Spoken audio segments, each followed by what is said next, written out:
Hola YouTube, my name is Ricardo Lino and I'm a wheel addict. This is the 6th episode of Skate Talks, and today's guest, it's the biggest wheel addict that I've ever met. He is 48 years old. He started racing on quads when he was 6.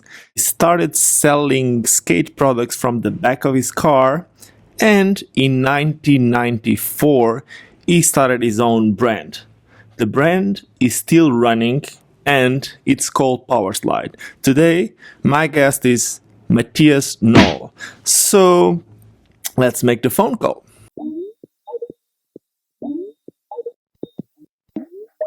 How are you doing, Matthias? Good, thanks. And you? I'm good. Can you hear me nice? Yes, all good. Okay. How's the baby? The baby's 3 weeks. It doesn't even say that much yet. So not skating yet. Well, the baby skated already. I put the baby inside the skate. It's cool because now I can put both feet inside the same skate, so it's cheaper. Yeah. Sounds good.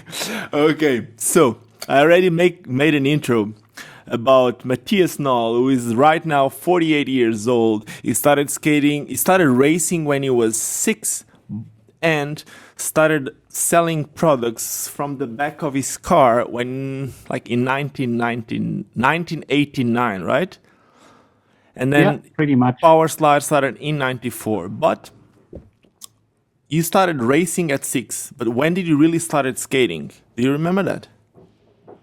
Oh yeah, maybe 5 years. So 1 year before. So Okay. that was the first steps on skates. And then Like adjustable.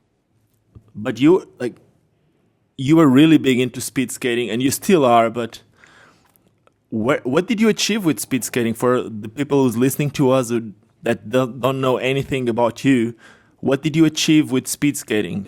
What was your best results? Or Well, Scott always makes fun of me and say I was North Bavarian champion, which is like a little region here, so which means nothing. But I was a few times German champion. I got some medals at Euros, and I had once a world record in 20K. you had a world record. I was okay. You were I had okay. a world record. I was okay. For sure, there was better guys than me, but I was okay. And did you have the world record on quads or inline skates? That was still on quads. Yeah, it was when I was like really young. Still, I was like 17. When I was 17, I probably was best. Okay. And then when did you make the change from quads to inline skates? I think it was 1990 actually. I was the first guy in Germany to race on inline and win a race on inline skates actually. Okay. And So where did you saw inline skates at first?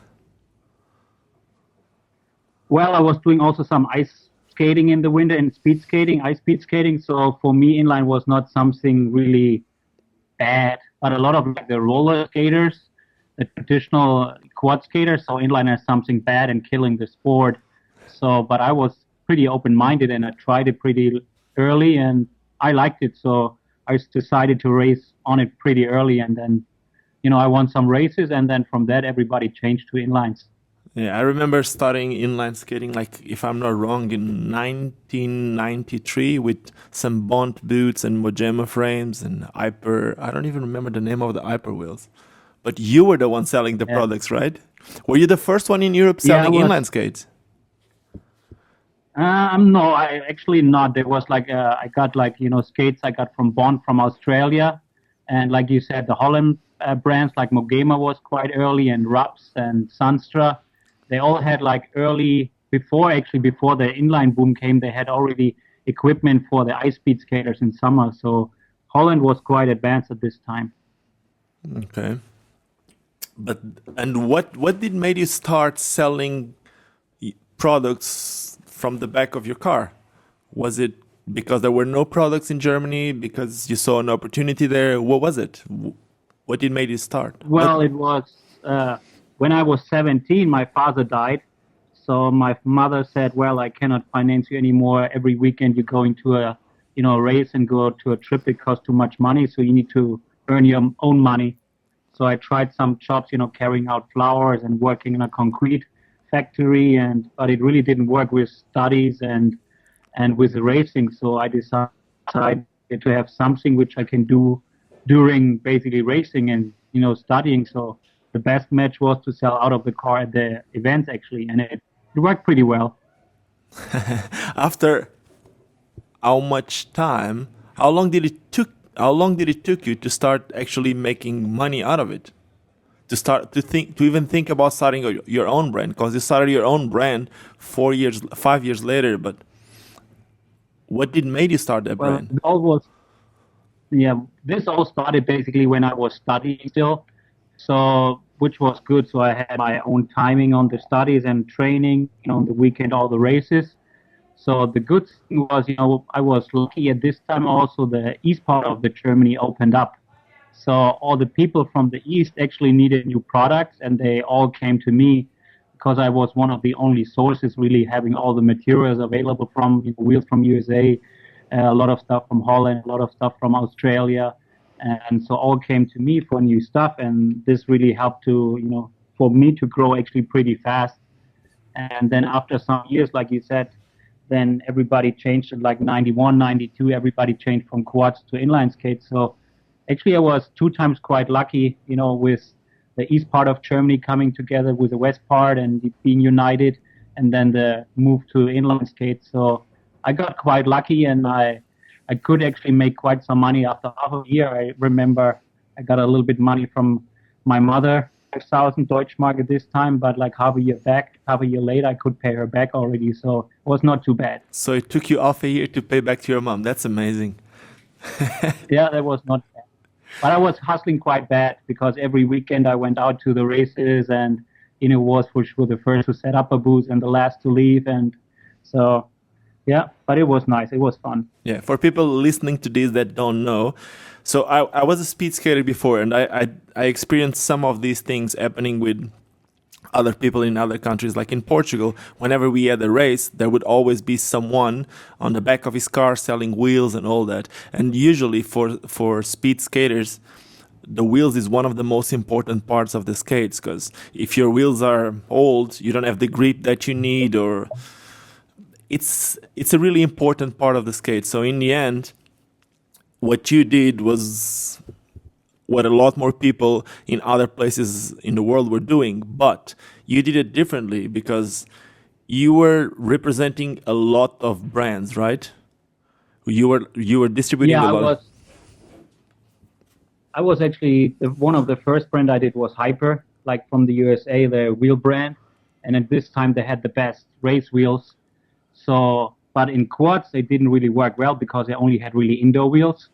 So I started to use actually the indoor wheels outdoor and found out they worked really well. So in between 1 year, everybody changed from Italian-made wheels to US-made Hyper wheels, but indoor wheels. And then when inline came, Hyper was quite established already as a brand for quad wheels. So it was easy actually to put everybody on the Hyper race wheels. So yeah, the race wheels were a big part of my business in the beginning. And also like the guy who was owning Hyper at this time, Tom Peters, and he was quite supportive for me and always helped with sponsoring a little bit for me and a little bit for some other skaters in the team and in Germany. I tried to, put a little bit team together, promotion, and so it was quite good. So really, Hyper helped me quite a little bit to set up everything. Okay, so for some of the people also listening to this that don't know, when Senate started, it was a project with Hyper in the back, right?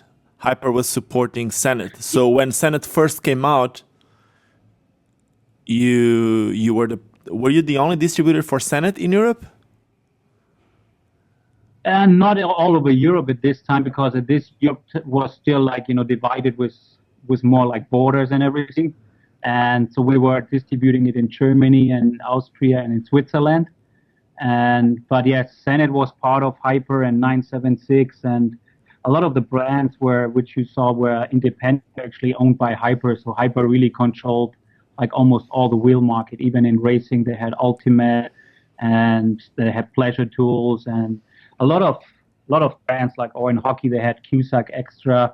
So it was not only Hyper and Bolsa as a cheaper one, but they had multiple plants everywhere. So that's why they had a good market share, I would say. And when did you started thinking about just going out of just speed skating to other types of skating? So you started USD in 1997, right? But before that, I know that you distribute some brands, because the first kind of sponsor that I had in Portugal was Out. And from what I know, you used to be one of the Out distributors, right? Yes, like you said before, basically when we started Powerslide in end of 1994, we have been a distributor only. But at this time, actually, we didn't focus too much on speed because speed was not really growing.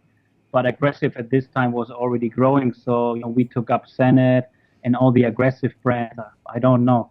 At some point, I guess we had 40, 50 brands, from Fiction, 976, Senet, like you said, Out, and we had a lot of the other clothing brands and Realm, like a wheel brand, and so it was Pawn, Fiction, and Slam, and really smaller brands, CDS, all the grind plates, and it was quite a lot. So this is how we started out, really with aggressive distribution, and then yes, when the market went down, basically the first brand we did by our own was USD in '97. So USD was the first brand that Powerslide ever owned? Was that it? Yes, basically, yeah, more or less as a real brand, USD was the first one we did. Yeah. Okay. And then So it was not, maybe the timing was not perfect because the market was down, but at the same time, it gave us a lot of chances to enter the market when everybody else is backing out and we coming in. And so it was easier to get the riders we wanted and everything. So I remember, talking to Julio and Patty and all these guys in Lausanne at one event, and they were open to the concept, having skates where you can put your own frames like 50/50 and Senet frames and having everything put together. So that's actually the down of the market really helped us to enter the market, let's say. yeah, I remember I was in Lausanne the year after that, so it was the year of the release of USD, and Josh Petty was there, and Dustin Latimer was there, and what was happening back then was kind of what happened last year, or maybe 2 years ago with the Aeons. Everyone wanted the skates, but the new skates weren't really available yet, which is quite a good thing marketing wise. Some people like it, some people complain about it, but the products are not really available, so it creates that hype around it. So I remember that was quite cool. And now I'm gonna go to a few questions that I posted something on Facebook about making this interview, and some people made some questions, but the one that more people was asking was, what's happening with Xsjado? Oh yeah, that's a longer story. If you want to start from the beginning, how did Xsjado got into Powerslide and the whole process, and what's happening right now? What's the future of Xsjado? Well, maybe it goes back to USD. At the beginning of USD, when we came out, it was like called Upside Down in USD. We made some own logos in Germany. And then actually Shane Coburn, who was running Medium at this time, said, hey, I guess I can do better and help you guys a little bit out.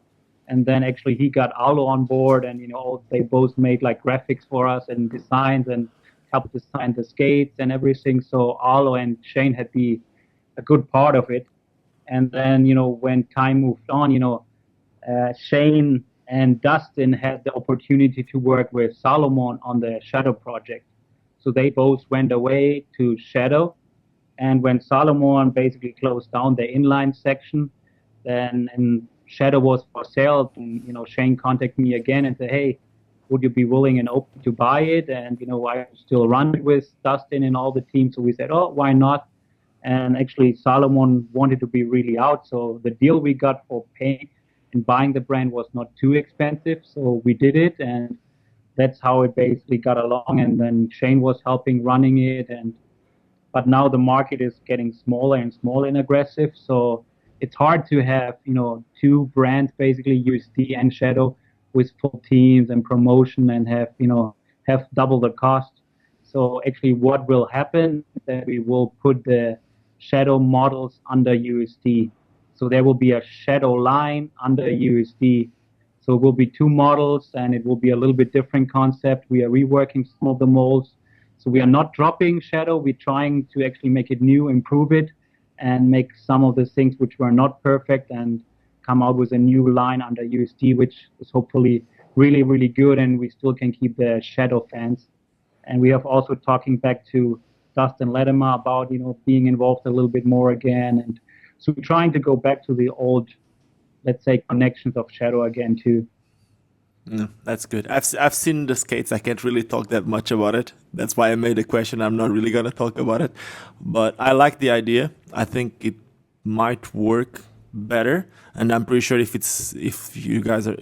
Powerslide is doing the adjustments on the molds and all that, it's because it was tested, and it's going to work. But I think stability-wise, it's gonna be a lot better. And from people that tried them already, everyone said that it's going to work better. So can't wait to see more people skating with it. And I know that some people is going to skate it with a taller frame. That means that the skate is going to be more stable. Yeah, that's one of the things. We want to make it more stable, want to make it more simple a little bit, and maybe less bulky. And so adjust a little bit to the current market needs, let's say. Okay. Other question that some people made is there any ideas of making a USD Aeon skate for kids? To make one smaller size in another mold with a smaller size. That's a good point. Right now, we didn't plan it really because we didn't have the feedback so far, but why not? Actually, we're working on a new Aeon right now, and we have the first samples like in a Aeon 80. So it still has 4x80 basically. So it's bigger wheels. So it's between a urban free skating skate, but still like an Aeon boot on top. So you still can grind. We still have a groove inside, but we have 4x80. So this is what we're working on for the Aeon project. But for the kids, we don't have yet. But we work on a similar project we call the Wave, but it's more for fitness case.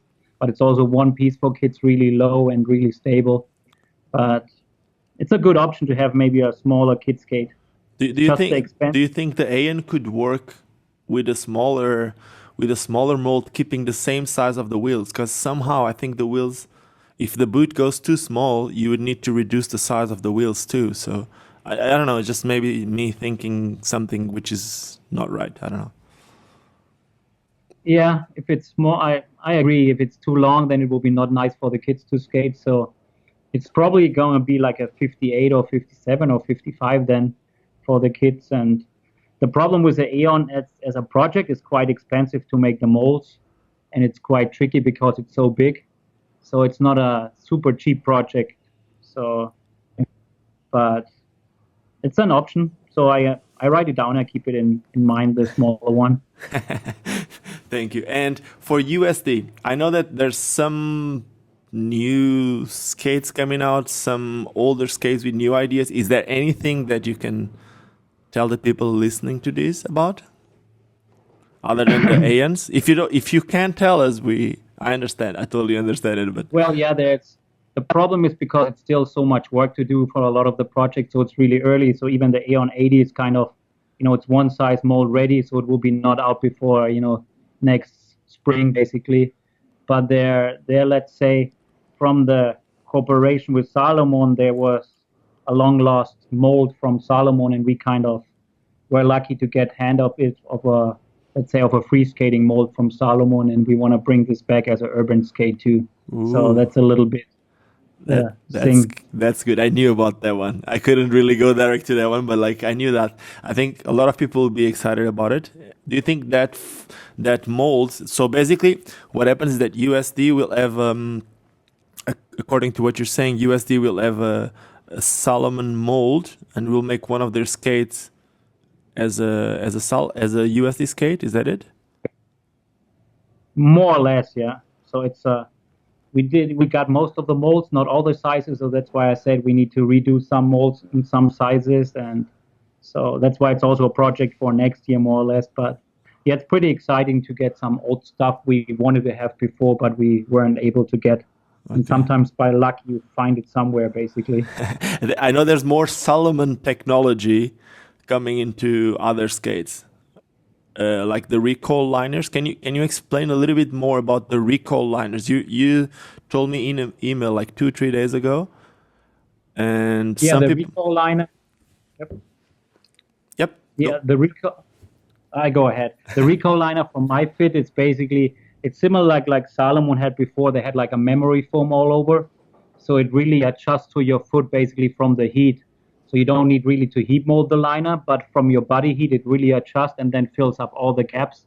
So we always have really nice control and really nice fit, and it's really, really comfortable. It's like now Skechers is using it on all their inner soles, and so it's really nice and comfortable once you step in, and then it adjusts really quickly to your foot. So that's why we actually putting the Recall fit in quite some of the skates we were doing, like in the MyFit Liners, or we put it also in the SWELL line and in some other fitness skates too.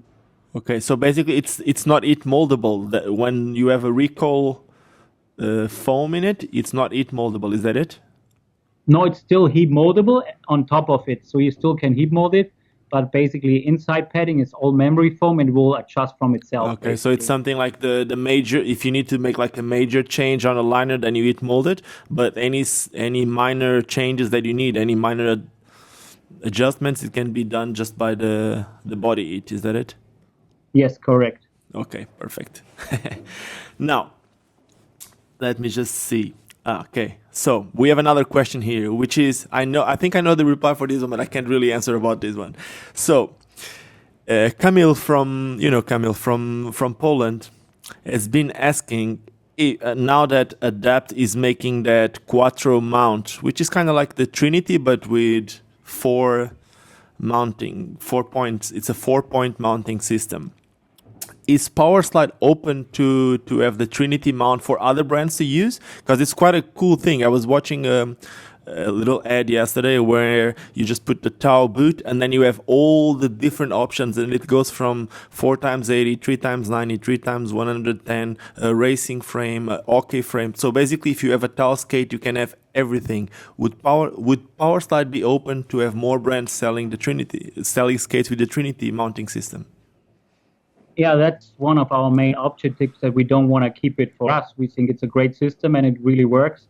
So actually we have been in contact and we have some agreement with some custom boot makers in speed skating. Mm-hmm. So we just got like first samples from the guys, also from one Spanish guy who made the boot with Trinity. And we're talking to some frame makers in speed skating about Trinity frames. We're talking to some free skating people about Trinity, free skating brands. So actually right now we are talking to quite some people, and we're totally open-minded, to license the Trinity system to more and more brands. Because that's good. So there's so there's some brands, some free skating brands interested in the Trinity mount. Yes, correct. Yeah. Okay, sorry to interrupt. Can you please keep going? I got too excited. No, that's I think that's one thing. When you have a good system and you just keep it for yourself, I don't think it's a good thing for the market overall. I think if it's a better system, which I guess I would say all the people who have skated Trinity agree that it's a great system and it's super stable and it's lower and it's stronger, then I think it should be open to the market and to everybody, and just to make skating bigger and better. So, okay, making skating bigger, that's the next question. I know that a lot of people keep saying over the last 10 years that skating is coming back. There's always like a million, a trillion, zillion different theories. What is your theory? Is skating coming back? Is it not? If it's coming back, what should be done, or what can people do to help skating in general? Well, is skating coming back? Yes, it will come back. I don't think it will go big as it was before, but for sure there's a new generation coming out, and I think now where we have let's say the roller skate boom a little bit worldwide, and if you remember, roller skates were super big in the 80s with all the discusing and Jane Fonda aerobics and everything. So I think now the trend is coming also to the 90s. When you look at the clothing and everything, all the 90s getting more and more popular again. So I think after now the roller skating trend, actually there should come a inline skating trend. And I think a part of it could be that, the skates, the three-wheel skate, the tri-skates actually could lead this new wave because, they look different, they feel different, they skate different, and they attract to a younger audience basically. So a lot of people I know, younger people coming back into sport, saying it's cool. I know some years ago it was everybody, inline skating is gay. Look at inline skater, they have like the skin suits, they are like, lycra style, and they are like fat and old. And now it's changing a little bit to be inline skaters are becoming more cool. You see it more on social media, you see it more in videos and stuff like this. So I think it has potential to come back. It will never be as big as it was before. And I think when it comes back, it could be also like everything right now, sadly but true, the trends come really fast and they don't stay too long and then they go down really fast again. So for sure, with all the social media and everything changes quite differently, and everything comes around and goes around much faster as before. Yeah, the whole cycle goes faster. They used to talk about like 10 years cycles. Everyone used to talk about this type of cycles that last 10 years to come back and all that. But now it can also come back and then the next year it's not here anymore, like the fidget spinner hype. Anyway. Yeah, I think it started here. It started last week and it's over since yesterday. Not even a full week, 6 days. And kids, what do you think it's the most important to attract kids into skating? You have any? For me, it's like almost every kid I know has a pair of skates. They get it for Christmas, they get it for Easter, and then they skate a little bit, but then they all go out because they don't have anything to do anymore. And if we're honest, not everybody will be a speed skater, not everybody will be an aggressive skater, not everybody will be a free skater. So I think we are missing a little bit that what we giving kids some attraction, which they have fun and really enjoy. So I think, for me, when I look at kids, give them a goal and 2 sticks and they play hockey on the street.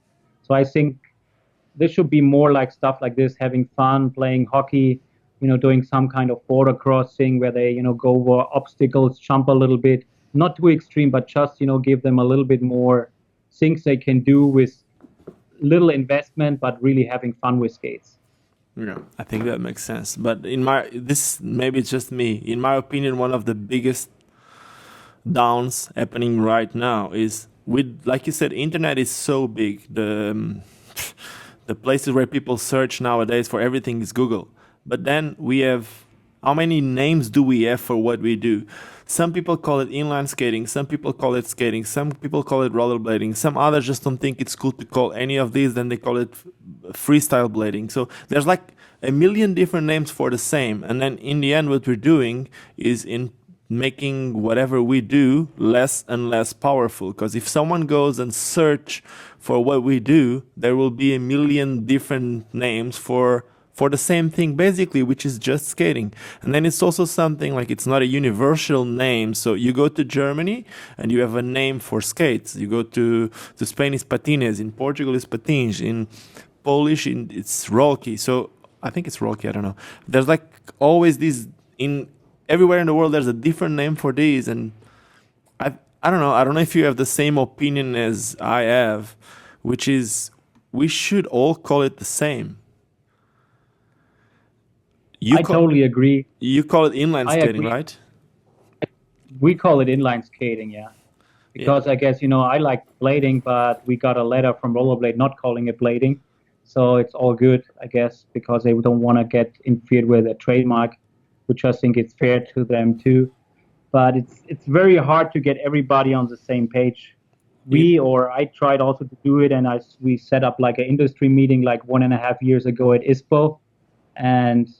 But following up and what came out was really not anymore. So to get really all the companies and all the industry under the same roof and, saying yes to the same things, I think it's very, very difficult. I think we need to go to every company has. I think we need to go to the influential people that we have around and try use them somehow to make more people understand about this. I was thinking the other day, so I was just doing this exercise, which is you look at all the brands. You look at Powerslide, it's Powerslide Inline Skates. You look at Roches, it's Roches Inline Skates.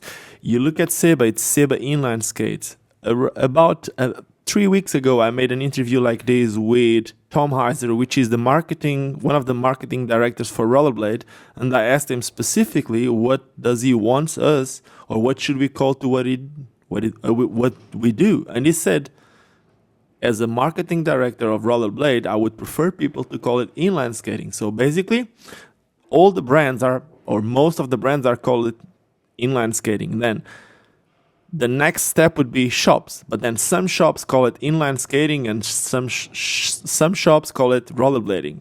And then the skaters, some call it blading, some call it freestyle blading, some call it whatever. So in the end, we're just spreading to a million different names and we're losing the power. So instead of being like a strong lion, we're just an amount of little cats that if we have any obstacle, we will never be able to fight it because we're not strong enough. But maybe that's just me. Yeah, no, I agree with it. It's not, it's not only the name, it's a lot of, the industry should always speak with the same words and, go around. So like you said, it has more impact. And I think it's changing a little bit step by step. If you look at the image from roller skating, how it's developing, how actually like a few years ago when you Googled for pictures of inline skating, they all look quite gay and shitty on the internet. Now when you look on it, there's, nice high quality pictures, fitness, good looking girls. And, if you look at aggressive anyways, always really nice pictures so it's like, it's getting better and the image is changing step by step in the right direction for inline skating. So I think it's going the right way. And if it's going well, then more and more people will join and do the same basically. Okay, like you said, you really think the 3 wheels have been helping on this? Like the big wheels have been helping on this? Yeah, I think the big wheels is like, I call a little bit the missing link for inline skating maybe to come back. And if I look at it, a 3-wheel skate visually, it just looks way more nice. Looks like it can fit in a box. The frame is not too long and the wheels are nicely balanced under the boot and everything looks like more connected, and it's not like you have 4 little wheels sitting on a frame way under the boot. So for me, not only the look, but also the skating wise and everything, it's really better with tri-skates.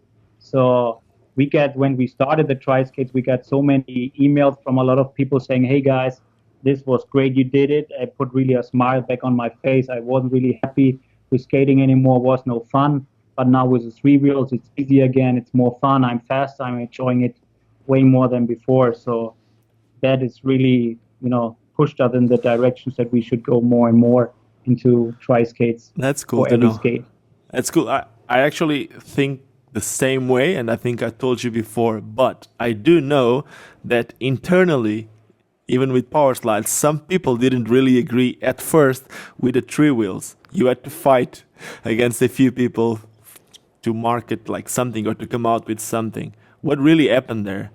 You had the idea of the 3 wheels to bring it back, or where did the idea came from, or? Well, it was, when you looked at the market, it was already in the 90s, you had a lot of brands having 3 wheels, but quite really strange 3 wheels, like with air tires bigger and really badly spaced, so they didn't really all work. But then afterwards, a lot of the kid skates actually had 3 wheels because of the smaller size. And all the kids really said, wow, the 3 wheels work perfectly. It's very easy for me to skate on. And so I think it was 2007, 2008, we brought out a fitness skate, a fusion skate with 3 wheels and 3 times 110. And we had a lot of the younger generation actually trying and skating it and said, wow, I really liked it. So then we said, if we do it in fitness and nobody really will realize it and, we'll give a lot of credibility to it. So we said we need to establish basically 3 wheels first, like in the Formula 1 of inline skating and racing. So that's why we thought we need a new wheel size and we need 3 wheels only, and we make it 125. And then, that's where the discussion started between some of the speed skaters and me and the the wheel supplier, and well, in the end, I convinced him it should be 3 wheels and bigger ones. And because after the first test we did with a frame and some scooter wheels, everybody was saying, well, it's lighter, it's easier to turn, and maybe, at this time it was not faster because we had shitty scooter wheels. But when we got the right wheels, for sure, everybody said, wow, this is something to be on. And so I think it's a good step forward. And we established in speed skating and marathon, every race is won on it now on 3 wheels. And I think it will come down to the track races in the future. And then it came to free skating and fitness and kids, and I think it will be in every segment, and then it will take over step by step, more and more brands following, which I think it's great. Do you think it will ever take over aggressive? I know that there's a UFS frame, but do you think we'll ever really take over aggressive, the 3-wheel skate? No, not hardcore aggressive. There will be always hardcore aggressive where you don't need a wheel in the middle because you need the space for grinding there. So I think there will be always, frames 4x60 or anti-rocker or whatever, flat frame coming back and stuff like this. So I think in aggressive, in the hardcore, you don't need really 3 wheels. But even for those guys, if they have a 3-wheel skate, they will have fun with it, skating from A to B, being faster, do different skating. And I think they also have an option like we made with the Kizer TRIMAX frame. So a 3-wheel as an option to just for more cruising and do faster skating. And, like Andy was saying, he's coming out with Razor with 125 and some tri-wheels and tri-skates. So I think it's good. Okay, that's good. But you said something in there that I'm a little interested, and I think more people will be. You said like the comeback of the flat frame. Is there any plans for a flat frame? I know that the flat skate is the Aeon, but is there any plan for a aftermarket flat frame from Kizer, or what's going on with Kizer? Well, we just brought out this year the TRIMAX frame. So it's a 3-wheel flat frame, right? Yep. So, so that's the flat frame at the moment. Okay. That's the flat frame. Well, it's always changing, anti-rocker stuff like this. So for sure, right now we are carefully where we invest, and as we know, the market is not super growing, so we go step by step, and developing for sure some more frames down the road. But it's really seeing which way to go for aggressive and where's the possibilities for the market to grow, and where can be some new innovations like the TRIMAX. We were really happy how it's selling actually and how it's doing. So, and we didn't really expect that a lot of aggressive skates would go for 3 wheels just to have more fun on skates, but actually it works. So we will look at this, and we for sure take it carefully. And yeah, there's a lot of things, what we want to do and what we plan to do, but there's always, like, we know, a limit of time and a little bit of money and what we can do, and investing in new molds and new projects. Okay. One question, another one. I'll have a million ones. So anyway, I didn't have any problem with the TRIMAX, and some people were saying, yeah, it's a plastic frame, it's gonna be slower. I had no problems at all, and being such a tall frame, I wanted to know, did anyone even broke a TRIMAX frame? Did anyone complain about breaking a TRIMAX frame since the frame came out? Because I don't know, like, the frame seems super resistant to me, but just curiosity, did any frame broke or any problems with the TRIMAX frame happened? Well, for me, I never heard about one.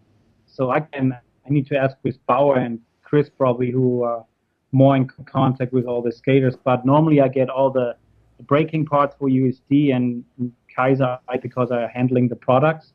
So normally I get all the informations, and I never saw one product broken or shattered or anything. So up to now, I would say no, it's really solid. It's quite well made. That's really cool. It's just curiosity because I've been loving my frames, and even some people say that, yeah, but it's plastic, it's going to be slower. I didn't really experience that. I made a little test going down the same hill with a few different skates, and in fact, the 100s on the TRIMAX were almost as fast as the 110 on an aluminum frame. So I don't really felt any, but that was just rolling without pushing or anything like that. Probably if I push, there will be a little bit of energy being lost in the plastic, but then I wouldn't be able to grind, right? Yeah, that's always what, when we did the TRIMAX, we want to have a frame where you still can do some, top side tricks or some other tricks with it. So we said we want to have it in plastic. For sure, if you do it in aluminum with single axles, I think it could be a little bit faster. But I guess the audience and the target group we have are not really the speed skaters under the aggressive skaters. So it's like more really urban skating and, should be made for jumping and grinding and a little bit of really having fun inside the city. Yep.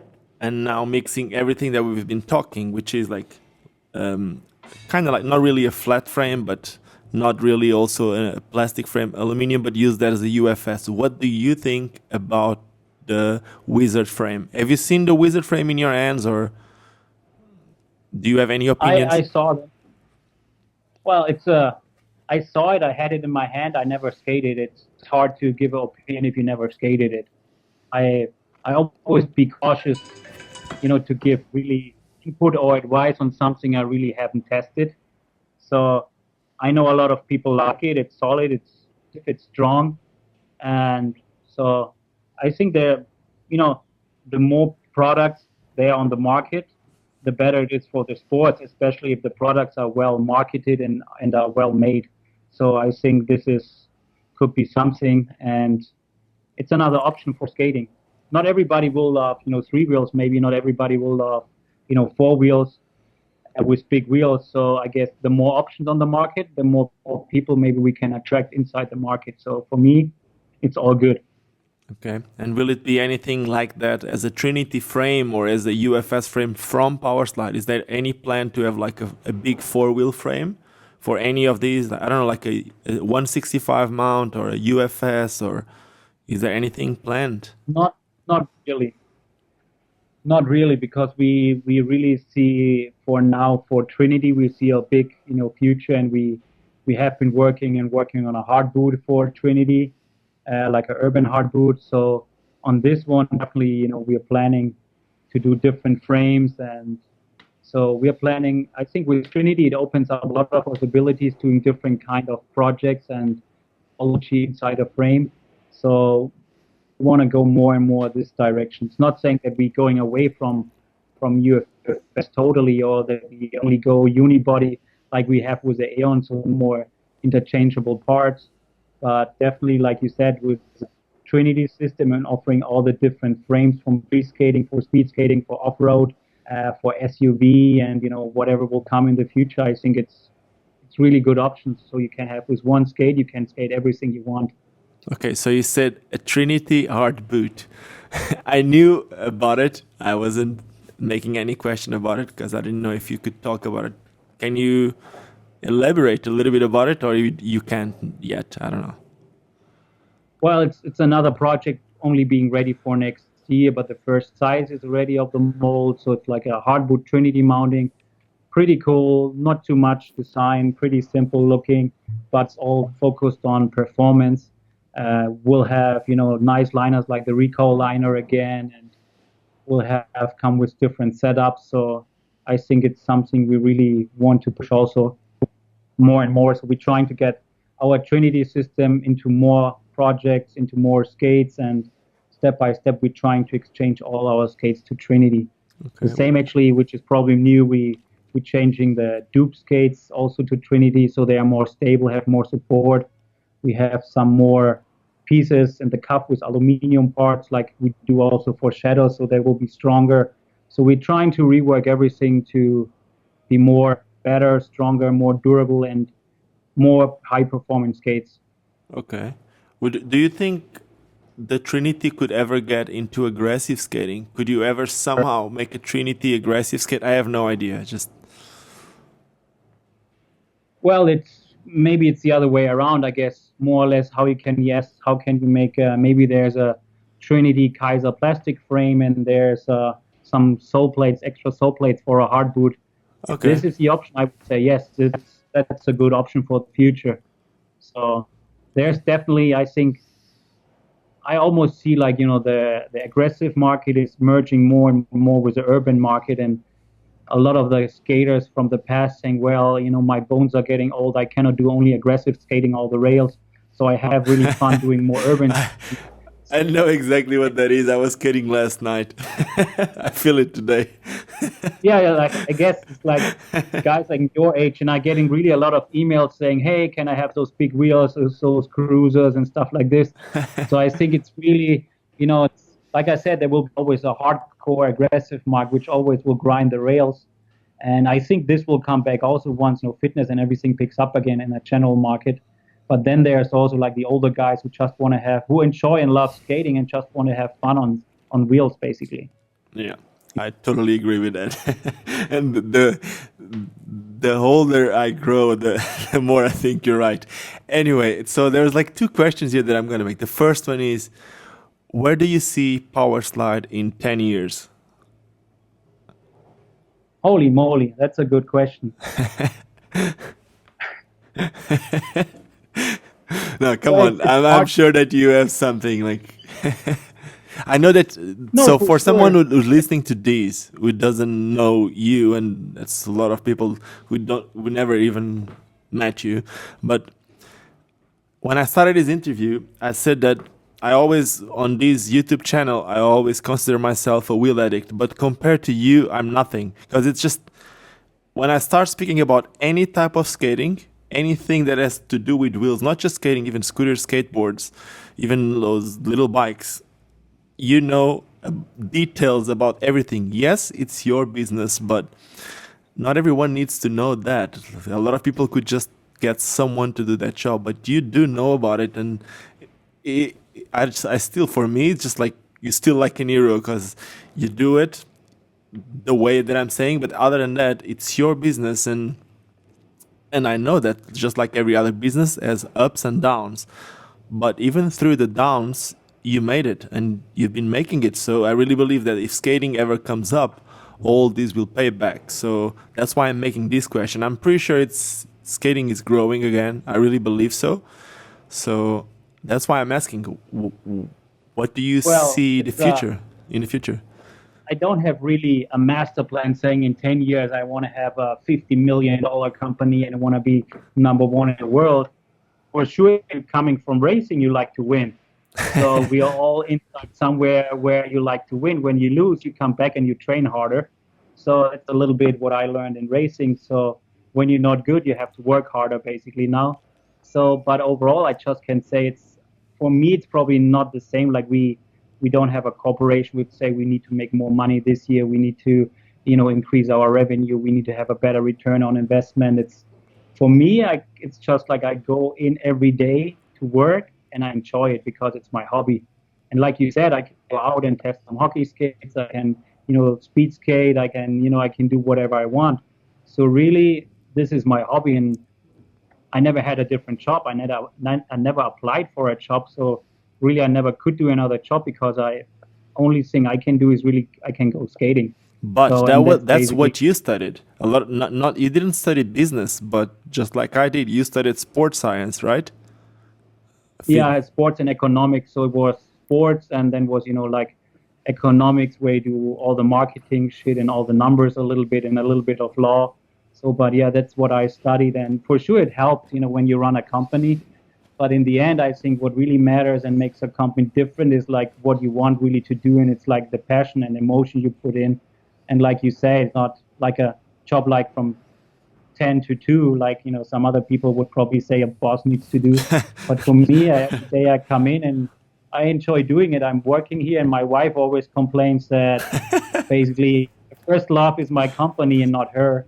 So, Oh man, and so, I see that when you're talking, and I see that in my side either. Like, yes, it's not my company. I mostly work for your company, but in the end, I get here early in the morning. I'm the last one to leave, and I go home, and I'm still on the phone or doing some of my work, or I'm on the computer. Like, it's just when you do something that you love, it just makes a difference. But yeah. also another question that I have for you, it's not really a question, is what do you think when people when people refer to Powerslide as like a really big brand, kind of like if they're talking about Nike, like a huge corporation, can you tell people how many people work in the warehouse, not in the warehouse, but at Powerslide in Germany? How many people do you have working? We about 40 people in the office here. So we have like 2 industrial designers. We have 4 graphic designers. Basically, we have like 3 product guys, and we have 2 accounting. We have like 7 salespeople doing like service and everything, and we have about like 10 warehouse people, and that's basically it. What we have here in the office. And in China, we own a little factory, basically doing most of the high-end parts we have, but it's like also a quite small factory with like 40 people. So let's say from a big corporation, we're quite a little bit far away. So it's not even half of the size of a distribution in one country only for like a big brand. Yeah, that's true. So it's still quite small. It's still like a family, and so everybody knows everybody, and I think that's quite the fun thing too. But other than that, you work with a lot of skaters, right? Yes, for sure. I think this was always one of the things where we try to get the skaters involved with products, with testing, with marketing, doing videos, and giving feedback. And so we try in every segment. We try to work with the best skater. If it's aggressive, if it's speed skating, if it's free skating, or Nordic SUV, we always try to work with good people who help us in promoting the brand and promoting the products, and also help with feedback and development. Okay. I had a question here also through Facebook about how aggressive skaters end up marketing a lot of the free skate products. Is that your choice, or they're the ones contacting you asking to do those things? Or how does it work? I do know the answer, but I'm making it a question that people made. The development of the aggressive and urban skates? No, the marketing being done, like, and the way that like the marketing being done on free skates, a lot of the marketing is done with aggressive skaters. But is it Powerslide's option, or it's mostly the free skaters that want to do it? It's both. I think it's both. When the free skaters come out, for sure, a lot of the aggressive skaters really liked the free skate option. And it was, for them, it was easier and more natural without, hurting themselves too hard, slamming on a rail always, all the time. On the other hand, for sure, we were looking for good promotion. And as the aggressive skaters are awesome skaters with a lot of control, for them to make free skating look good was quite easy. And when aggressive went down, we also tried to get some budget, let's say money-wise, from the free skating segment and put it more into our aggressive skaters, so we still be able to keep a good team and keep them as much as possible happy. So trying to put some budget from free skating basically in our aggressive team. So that was a little bit the background there too. But then like just like you said, some of them have so much skill that in the end it's really good for skating. So like when you see someone like Lomax who looks like a kangaroo jumping, he can just jump everything, and whenever he puts a video out, everyone, if they like skating, they're gonna like to see his content. So in the end, it's good for both sides, right? Yeah, it's great for both sides. And like you said, Lomax or Eugen and all these guys, or Dustin, or all these guys, or Richie, like they're really great on skates. So they are great on aggressive skate, and they are awesome on free skates. So I think this is all. It makes skating just look good again. So I think that's all good. One other question: you also aggressive skated, didn't you? Well, if you say aggressive skating, I would say yes, I tried. I remember when we started the company, we had a rail outside, and we were Bauer when he was the guy who's running aggressive. Basically, he was like 14, 15, and some other aggressive guy were always in front of our office grinding the rail. And I was there too, so they started to skate, and they were not too good.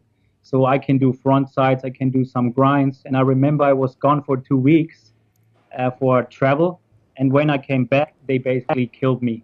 They were doing like all kinds of top stalls and this and this and this, and I go, oh, maybe it's time to quit. So, but But I thought you were like a speed skater, and you would go back and just train and then get better and win next time. yeah, I guess I got too crazy a little bit.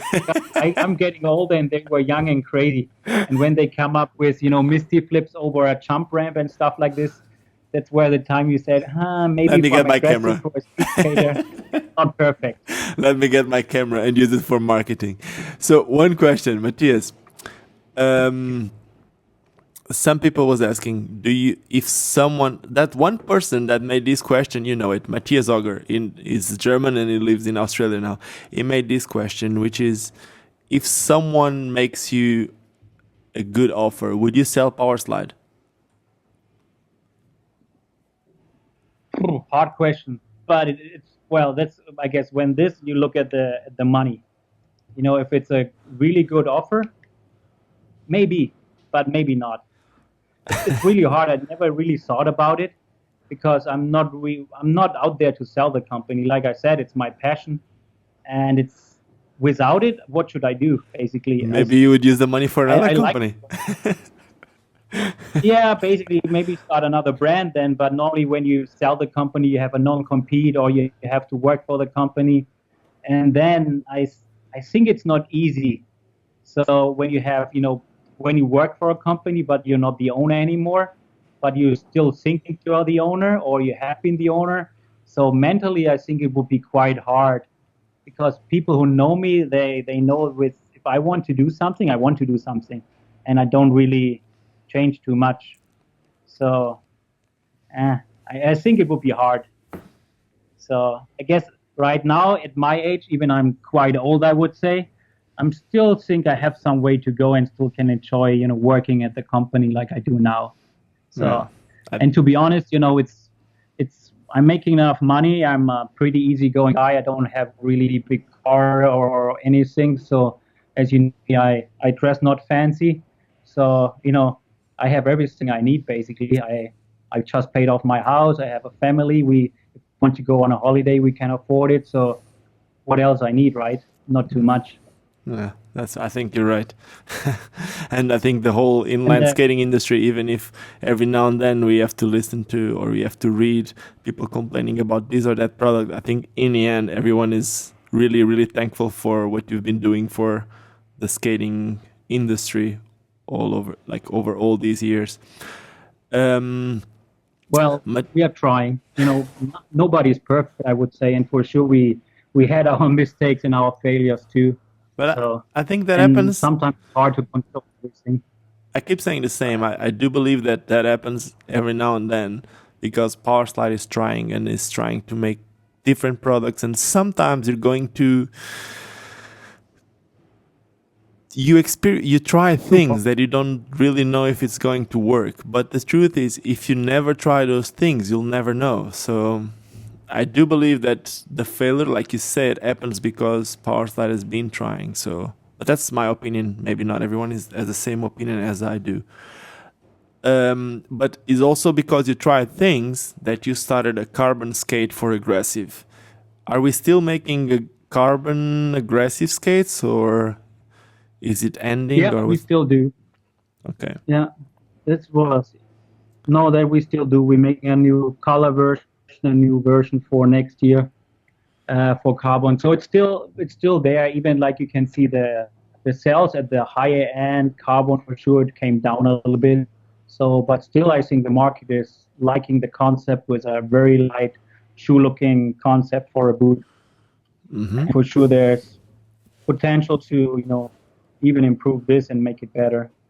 But yeah, the carbon, I think I really like the concept, and it was a little bit after we talked with a failure, let's say after the legacy project, we said we want to do something really different, and even a lot of people don't believe it will work. We just do it because maybe it's time for something new. Yeah, and coming from speed skating, you've been working with carbon for a while, right? Yeah, carbon, we had really good, let's say, technology and good knowledge about it now, and so we know it would work, and I guess in the end it's not a bad project, and it changed quite a little bit of the industry around, and I think it's it has a place in the market for sure. Was the carbon skate ever the best seller, or what's the best seller at the moment? What's the product first in aggressive skating? What's the aggressive skating that sells the most at the moment? A cheaper skate or a more expensive? Well, really, the Aeon skate sells really well, especially in the 60s, but even the 72mm setup sells quite well and really well. And then the SWELL, which is an entry-level model but quite simple project, it sells really well. And actually, the 7 is starting to sell way better now because now Roman and some other pro guys are skating it and promoting it. So overall, I think we have quite solid. And like I said, on the high end, maybe the carbon went down a little bit, and more people went maybe go to an Aeon skate, or I don't know. And the carbon free, does it sell? The Eugen, is it selling good? The carbon free is also quite selling well. Yes, especially for the new skate from Eugen. I think it's very well anticipated, and this should do really well. The Eugen, which has a really special look and some cool features on it. Okay, can we ever expect a second release of the brown Richie eilser skates? I don't know. Maybe from Richie, maybe under as a team skate or so. But for sure, colors is always, let's say, an option. The brown was selling really well. Some other colors for sure we had a good experience selling colors. So it's always like some people love it and some people hate it. Yeah, but that's normal, so right? It's vice versa. So, but for sure it's always a carbon, and with the carbon free, for sure we want to make always a shoe look, and having some of the models really different. But also, as we talked about, this year we have a 20 years anniversary. So we're bringing out some of the older guys' pro models again in same colors as we do before as Aeon skates. That's amazing. I know that was one of the questions that one of the guys, Matthew Rice, made. So the question was, as the skateboarding industry got older, some of the brands started using their legends to make newer models of the old boards, something like that. So that's basically what USD is going to do. Do you want to say who's going to have the pro models, or people are going to have to wait for those? Yeah, we are planning 4 models actually to be released. It's a Rachard, it's a Billy O'Neill, it's a Carlos Pianowski, and an hooi skate. That's cool. So are they skating the skates, or it's just a release of the color of their skate with their agreement, of course? No, they want to skate the skate too. So we are getting the samples to all the guys now, so they can skate it and enjoy them, hopefully. That's amazing. Can't wait to see some of them skating with the skates. I've seen the skates; they look amazing. And somehow I saw that someone posted some of the pictures online. What do you think of that when someone releases the images before you have the final sample, or before you have the final marketing being ready for that? Like when someone leaks an image of a product. Well, no, it sucks. And normally we tell people I kill them. So. So you just tell them that you kill them. That's it. No, but it's not good because sometimes, like you say, the color is not right, and then everybody sees the wrong color and said, "Oh, it looks ugly." So it's like it's taking away a lot from the product itself when it's released. So it's like, well, I guess that's a little bit like a lot of people want to get people to see it first from here and see, get the hits and whatever. But I think it's never good to show it too early, as it takes away quite a lot of the function of marketing, or how you promote it with the skaters and make it sure it's shown and presented in a nice way. So yeah, for sure we don't like it at all. Yeah, of course. I think I remember like back in the day when with Xsjado, it somehow some pictures were leaked, but it looked like somehow it was planned. Did you ever did that with any of your brands, like somehow leak some of the images but like planning it? Well, I guess not really. Sometimes it's like, like you give skate some things to test, and like Lomax had like the Aeon 80, and it says, hey, I'm going to a competition, skate it, and you said, well, go ahead and skate it because we want to test it and get feedback. So Yeah. then you say basically, you don't care if people don't see it, but you don't announce it really it is, or some people may even recognize it. So sometimes it's just it leaks because you say, continue skating it because the input gets more important than, not, being able for the public to see it. Yeah, I get it. And for some of the people listening to this who don't know, Powerslide is not just owned by you. So there's someone who also owns Powerslide. Is that 50-50 with you, or how is it? Did you guys start it together? It was someone that just joined after? No, we started together from the very beginning. So Stefan, my partner, he owns half of the company, and basically he is responsible for the financial side for the organization and all the stuff on the back basically. And I'm responsible for sales and products and marketing more. So we divided basically the company in two different parts, and he's handling his side and I handle my side, and it's not bad. I know Stefan since I was very young because he's a brother of my best school friend. So I always hanged out with their family all the time. So we have been, like you said, we have been going through bad and good times, and it bonded us quite strong together. So we are quite happy, we have each other. And that's cool. But being someone, does he skate, or does he have the same passion as you do? No, he's not really a skater. So he can skate, yes, but he's not he's not going to skate 2 times or 3 times a week like I do still. But he can skate. But for his side of the business, I think you don't need to have skate. It's maybe better he doesn't skate so he doesn't bounce. So it's a good fit. Yeah, the reason why I made this question was someone asked through Facebook if is it true that there was sometimes that you guys or that Stefan ever thought about shutting down the aggressive skating brands, and then you always pushed for the whole thing to keep going, or it was never anything like that? No, it's always for sure when the market went down and you're spending a lot of marketing dollars on a team and on events and on products, then it's for sure that's where when everything is going well, you never have conflicts basically. But when something goes down, and then for sure it's discussing, do we need a team? How many people we need? Why do they need to get paid per month? Cannot they be cut and stuff like this? For sure, when the company itself loses money and having a really hard time to survive, then it's there's always discussions where you say, do we need it or do we not need it? So, like I said, everything is always going great. Then you never have problems. But I think in the end, Stefan knows when I said I want to have a team, and I think it's still important to have a team. Then he agrees to it. Maybe not the same way I do it, because I know being a skater probably we spend more than we should doing compared to other brands.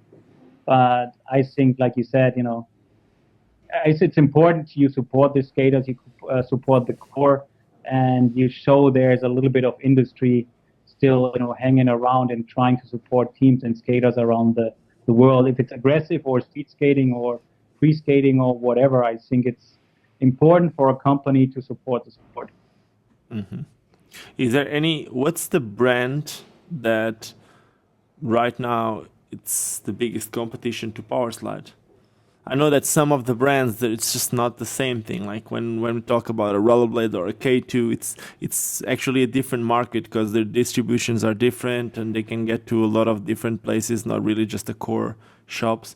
But is there any brand competing with Powerslide at the moment, like at the same? Well, you have always, like I said, Powerslide has everything, every segment. We have, fitness skates, we have hockey skates. We started last year. We have aggressive skate, we have speed skate. So looking at speed, yes, we have for sure a lot of competitors inside this big brand, like smaller markets. Bond is really good example. In aggressive, you have for sure, competitors like, like Razors and Velo and all the other brands are doing good. And in free skating and aggressive, you have also Saber being really good and stuff like this. So in every segment, you have very strong niche brands too. And then overall, I think, the biggest brands for sure is like K2 and Rollerblade.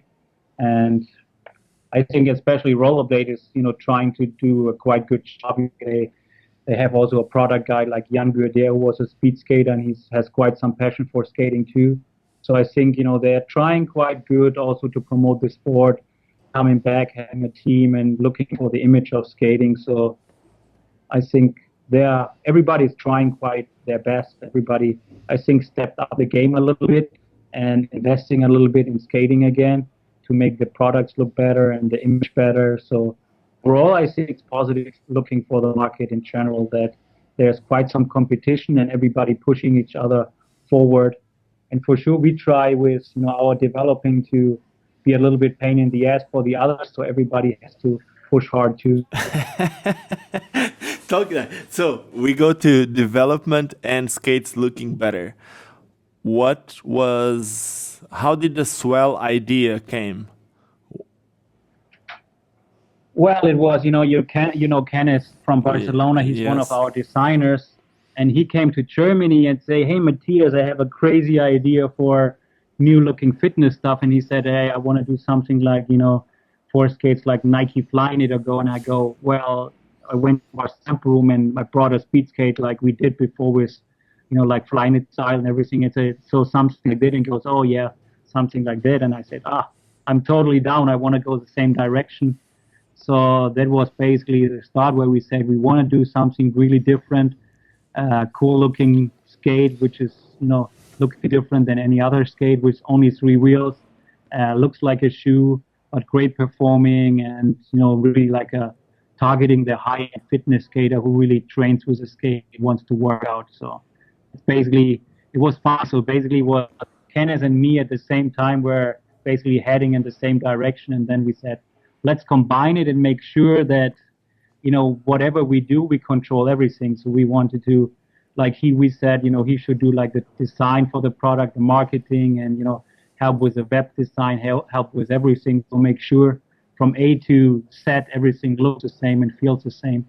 So I think that's why also the project worked, because, it never went out of head saying, this guy's doing marketing and this guy's doing the product and this guy's doing the web design. So everything was linked together and had the same vibe and the same feel. Yeah, so there were marketing guidelines, which, in my opinion, make a lot of sense. So if someone, even a shop, if they want to share pictures of that skate, it should be in a way, and so that the image of that skate goes a certain way, which is what the brand wants, and I think that makes a huge difference.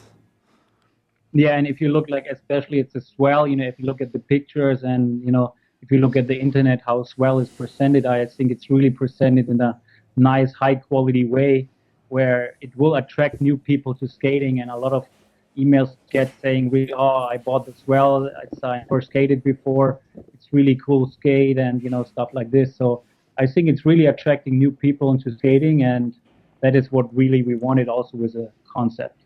Okay. So I think I have one last question and then we can up this. Off-road skates. So I know that Roches had the skates, even before Rollerblade had the Coyotes, Roches had the Big Cats and the Enduros. Yep. And then a few years later, Rollerblade had the Coyotes. But then the whole thing died. And then Powerslide came out with the SUV skates. How did the whole thing came back, or why? Where did it came from? Well, it was it started a little bit like in Germany, the winter's not so cold and so long. So the people looking for some stuff where they could ski basically on inline skates, also in off season, like if it's bad weather, if it's a little bit snow. So basically we were looking at developing skates where you can skate in every condition, basically if it's rainy, if it's snowy. And so we made our Nordic line with 2 wheels and longer ones. And then basically for fun, we thought, well, it's too long, it's too hard to handle. And with the whole, 3-wheel thing anyway, the SUV with the 3 wheels was perfect. And like you said, the Coyote did it before, and it was quite cool, I thought. So it was a little bit heavy, maybe it was a little bit different. So, but then we made some prototypes, and everybody who was skating the SUV skates with the 3 big air tires really, really liked it. And so we thought, it's time to push this hard. So actually, this is quite a little bit of focus we're putting on next year. We're having a new line with really under SUV and some cool new projects, especially with Trinity. So new frames and new setups and some suspension frames. And so there's some cool stuff coming in this direction. That's cool. And I remember that Dustin Werbeski did that video, and it was like, I don't know if I can call it viral, but for skating, when it came out, it was viral. So do you think there could be a good way to promote skating? Because the thing is, I have For sure. 2 pairs of skates at the shop, and everyone that comes around, when they see those skates, everyone goes crazy about the skates. Everyone says it should be really fun to try and all that. And then when I play the Werbeski video on the TV, like the kids, so the shop, as you know, it's in a skate park. The kids at the skate park, they stop skating to come and watch the video. Everyone loves it. Yeah. No, I think really it has potential. I think if this is marketed and presented in a good way, and pricing, for sure it's an issue because right now all the skates are quite expensive. But so I guess in the future, for sure we are working on to get it, more price points, so it could be to a bigger audience. But the good thing is, it could be extreme and you can downhill skate everywhere. But also if you're older, you take 2 sticks and you can go like cross-country skating. And so it really has a big audience, this kind of skate. I totally agree. We have like a rental van, and we put always a new samples inside, and then we drive around to all the customers. And when we open the door of the rental van, the first thing that people look at and everybody is steering it and wants to test is the SUV with the wheels and the air tires. So I agree that some people look at it and always look at the extreme stuff and cool stuff. So this, I see, also a potential way to bring skating to a wider audience. Bring it to like skiers who do cross country in the wheel, or mountain bikers and stuff like this, or who are seeking like the thrill of adrenaline on wheels, basically. Okay, I think that was it, Matthias. I want to say thank you so much for, I know that you're like usually really, really busy, for taking, I think it was like 65 or 70 minutes to do this. I really want to thank you so much for that. I also want to thank you for allowing me to do the live that I do. Basically, great part of what I do is comes from Powerslide. So thank you so much for that. And from everyone who sent me, and I also want to thank everyone who sent me questions for you. And from most of those people, they also told me to say thank you for being part of skating for so long. So thank you for spending the time today. Thank you for all the time and all that you've been investing in skating. And I think that's it. Thank you. Thank you for helping us and supporting us, and for sure thanks to the skaters, but because without the skaters we would be nothing. So in the end, if they are not supporting us, we have a problem. So I only can give it back, and I think there's so many skaters out there who didn't stop even when the market was down, and they are all still doing it because they love skating. I think so. The passion inside the sport is so high that I think it will never go away.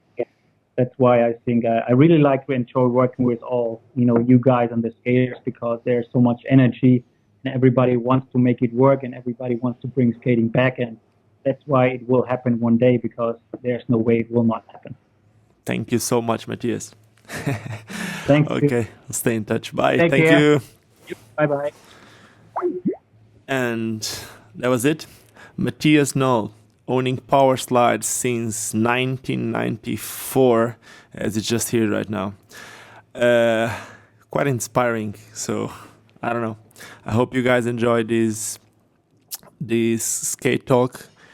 And if you did, if you want to listen to more of this, don't forget to subscribe to the channel. If the subscribe button underneath this video is red, that means that you're not subscribing. So if you click on it, it's gonna become white. That's what you need to do. Click on it, make it white. On the side of it, there's like a little bell. If you click on that bell, from that moment on, you're gonna start getting notifications every time I upload one of these skate talks. And that's it. I want to thank you so much for listening to this. If you want me to invite anyone else for one of these skate talks, why don't you drop me a comment and tell me who would you like to be my guest. I'm more than keen to get new guests and talk about skating and try to bring it all to you guys. So again, thank you so much for listening, and that's it. Cheers. Vou viver até quando eu